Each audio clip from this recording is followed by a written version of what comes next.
ratings nila PBBM at VP Sara dito sa survey na ginawa ng Octa Research Group. Magandang tanghali, Ella. Muli ngang nakabawi sa kanilang trust at approval rating sina President Ferdinand Marcos Jr. at Vice President Sara Duterte sa isinagawang tugon ng masa survey ng Octa Research noong huling bahagi ng 2023 mula December 10 hanggang 14. Si PBBM ay nakakuha ng 76% trust rating na mas mataas kaysa 73% noong third quarter. Kita mo si Marcos, tumaas pa. Amazing! Marcos, you're so galing-galing. Ang galing mo. Tumaas pa sa rating si Marcos. Can you believe that? 71% naging 76%. Pero teka muna. Ito catch dyan. But wait, there's more. Kasi ito po, bagamat hindi pa rin ako totally sang-ayon, pero kasi ito po ginawa nung December 10 to 14. Wala pa po dito yung usaping PI. Tandaan po natin kung saan talaga nababoy ang ating bayan according to Tatay Digong. Talagang diyan nagalit si Tatay Digong diyan sa PI na yan. At ito po, lumabas yung PI na yan, yung balita ng PI, latter parts of December at mga December after Christmas at doon sa mga after New Year na po. Diyan po ang kasagsagan, diyan po sa tingin ng marami na baboy ang bayan natin dahil diyan sa PI na yan.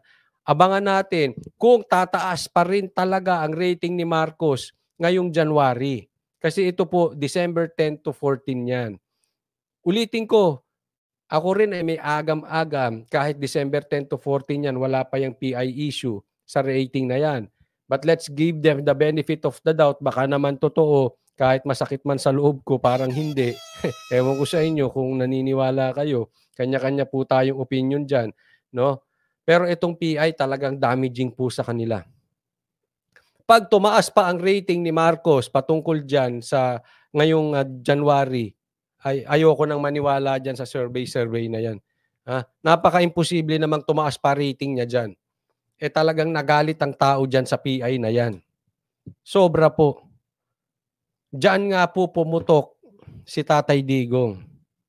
Alam mo, Marcos, kung meron ka lang isang salita, hindi magsasalita si Tatay Digong ng ganun eh.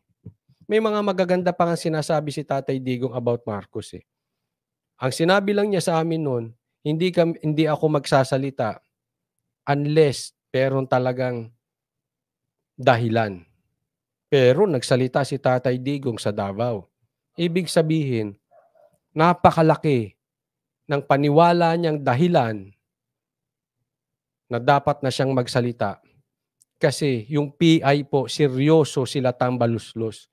At ito si Marcos, hindi ko alam kung may silbi o wala. Kasi nagsalita na siya, pero sila tamba tuloy-tuloy pa rin. Hindi ko alam kung kaya nga ang bintang kay Marcos, kasabwat siya or weak siya. Yun lang po ang sinasabi nila. Hindi ka pwedeng strong leader, hindi ka sinusunod. Or kasabwat ka kaya ka hindi sinusunod. Yun po lang ang iniisip ng taong bayan, yung dalawang yun. Diba? And I cannot blame them kung ang mga Pilipino ay ganyan ang iisipin. Oh. Pero sana Marcos, hindi nakapagsalita si Duterte ng ganun. Kung nanindigan ka at may talim, may anghang yung inyong command na ihinto ang PI. Ang problema, walang anghang yung salita niyo, sir. Wala eh. Hindi natitinag yung pinsan ninyo. Wala, mahina. Paulo Zamboangueño, maraming salamat po sa kusang loob. Thank you at sa pag-sponsor ng live na ito. Thank you. Grabe, no? 76% na siya. From 71 to 76, 5% ang tinaas. Grabe. 2023, ang approval rating o bilang ng mga nasisiyahan mula 65% ay tumaas ng 71%.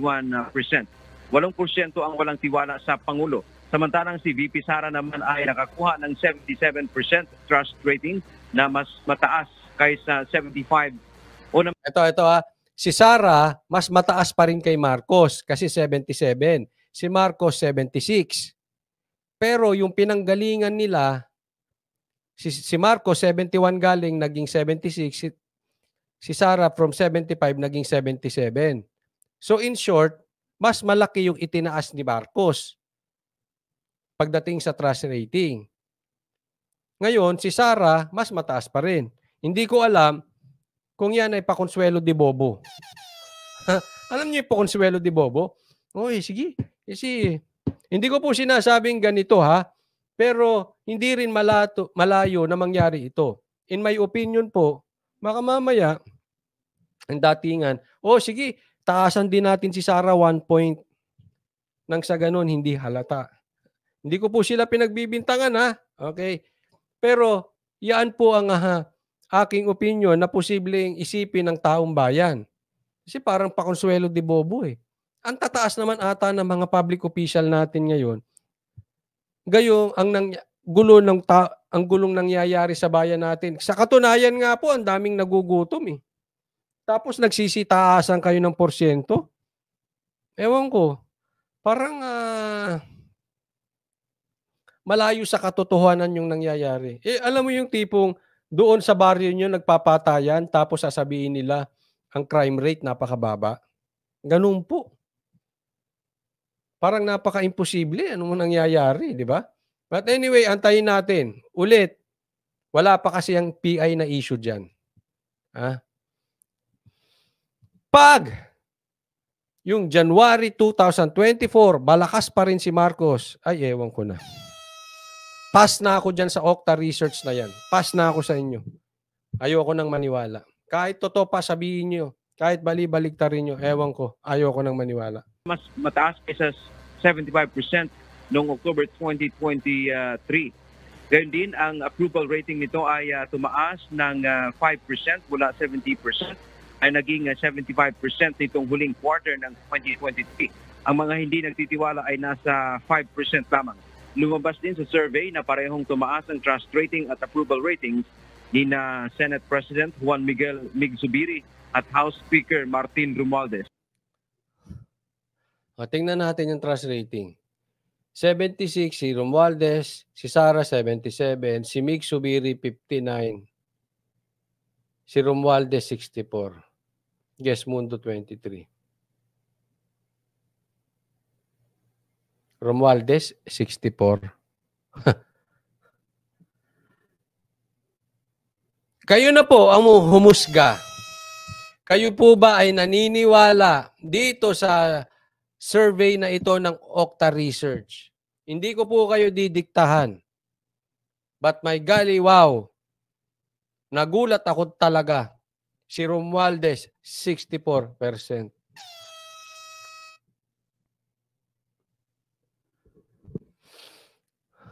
What's happening in the Philippines?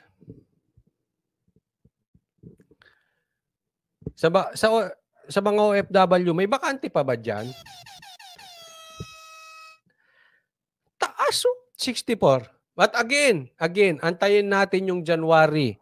Pag matataas pa rin si Marcos at si Romualdez, sa kabila ng baho ng PI na yan, kaliwat kanan ng ebidensya na bayaran dyan, ultimo pinsan nyo, kapatid ninyo naglabas ng ebidensya ng baho ng PI na yan at malakas pa rin kayo sa survey, huwag na tayo magbulahan.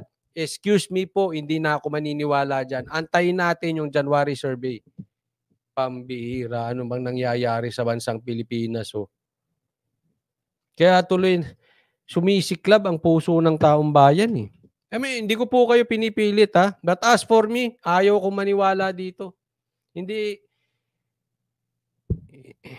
matanggap ng sistema ko. Ang tataas ng ating mga opisyal. Gutom ang mga Pilipino.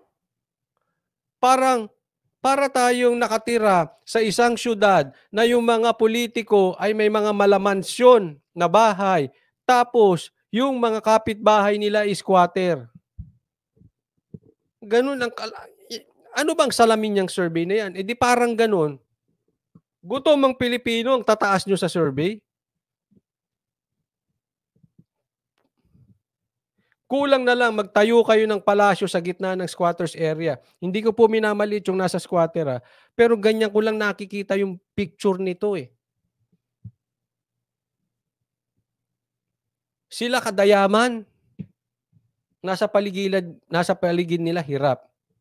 Oh, ano ba yan? Si SP Zubiri ay may 59% trust rating at 64% naman si Speaker Romualdez. Si Supreme Court Chief Justice Alexander Gismondo ay mula 21% ay tumaas ng 23%. Si Gismondo pa ang mababa.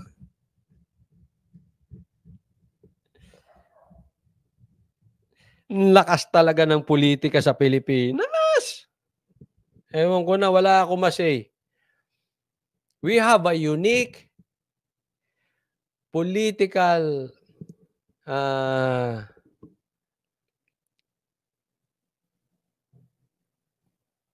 condition. Kakaiba po ang karanasan na ating kinahaharap sa bansang Pilipinas ngayon. Ang tindi po. Ang lakas po ng pagkatrapo. Trapong-trapo. Ang datingan, tapos sasabihin bagong Pilipinas. Asa ng bago? Ang bilang ng mga nagtitiwala o trust rating nito. Ella, ginawa ang face-to-face survey sa 1,200 respondents na may edad 18 taon pataas sa buong bansa. Yan lang ating update. Balik sa iyo, Ella. Sabi dito, lutong Macau, nahihiya pa sila niyan. Sila ang gumagawa niyan. Oh, yan ang mga komentaryo. Siyempre, money talk. Dahil sinupalpal pa lang ni Tamba ng pera ang taong bayan. Sabi dito, lalong di ako mapapaniwala pag si Sara bumaba at lahat ng mga Tamba tumataas. Exactly. Mind conditioning na. Di ba? Parang nung election lang eh. Mind conditioning.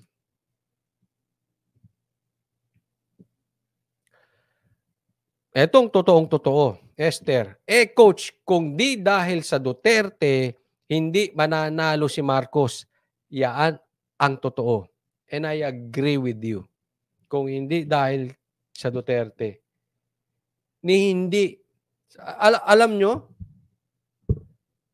kung hindi tinulungan ng Duterte ang Marcos, ang totoong laban ngayon, Duterte dilaw. Tinulungan ng Duterte ang Marcos eh. Ngayon, sila pa ang Ako'y naniniwala kay Basti eh. Na ginagamit pa ni Aiming pangdrama sa media yung kanyang padrama-drama.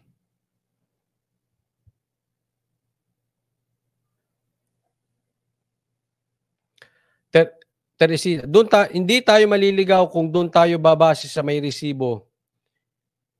Yung tunay na may malasakit. Correct. Natakpan na yata ang usapin ng PI ni Tamba. I don't think papayag si Tatay Digong matakpan yung PI na yan. Kasi dyan talaga nagalit si Tatay Digong sa PI na yan. So, kung sakaling yan, ibabalik-balik. 1.6 na presyo ng sako ng bigas, dinurado, malapit na Totoo yan. Totoo yan. 612. Kasi sa amin, 60 pesos yung dinurado. Oh.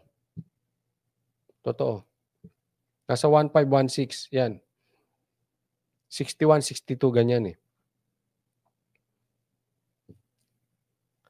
Dapat ang balita kung kailan bababa si Marcos sa Malacanang. Grabe ah.